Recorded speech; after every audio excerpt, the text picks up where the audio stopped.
Samuel Newell's birth is really the most unusual of the Sevier County founders and of those who later contributed to the formation of the state of Tennessee, whose 225th anniversary we celebrate.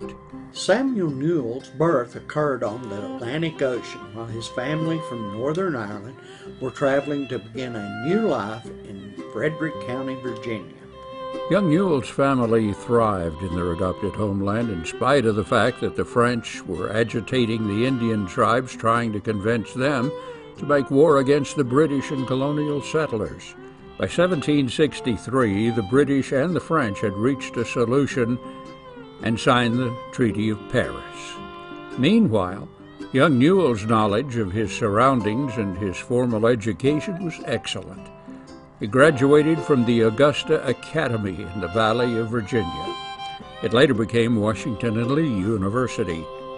Apparently, young Newell was a voracious reader, and through these years he acquired an envious library and honed his writing skills by contributing letters and articles to various historians and schools. Life on the frontier was rugged and not all that peaceful. Some Indian tribes who fought with the French still didn't like the British or the settlers, and their tribes just wanted to be left in peace and have no settlements encroaching their lands. Like most new frontier families, the Newells were engaged in several battles against the British and the Indians. In 1776, when he was 22, he fought against the Tories, and later that year participated in the Battle of Long Island Flats on the Holston River. Samuel Newell's father was tomahawked and scalped near the Cherokee town of Chota. In all probability, that motivated young Newell to join the Patriot soldiers. His first battle after that was against the Shawnee at the Battle of Point Pleasant. Not long afterwards, the 23-year-old Newell's education and savvy leadership was rewarded with a lieutenant's commission.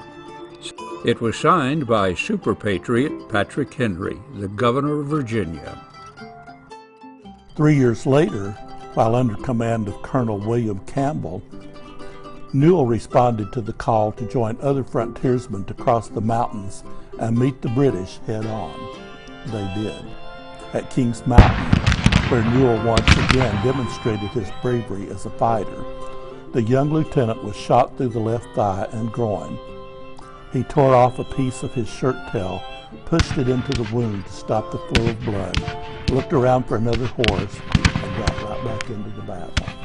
Although Newell never fully recovered from his Kings Mountain wounds, he joined Colonel Arthur Campbell in several battles against the Cherokee.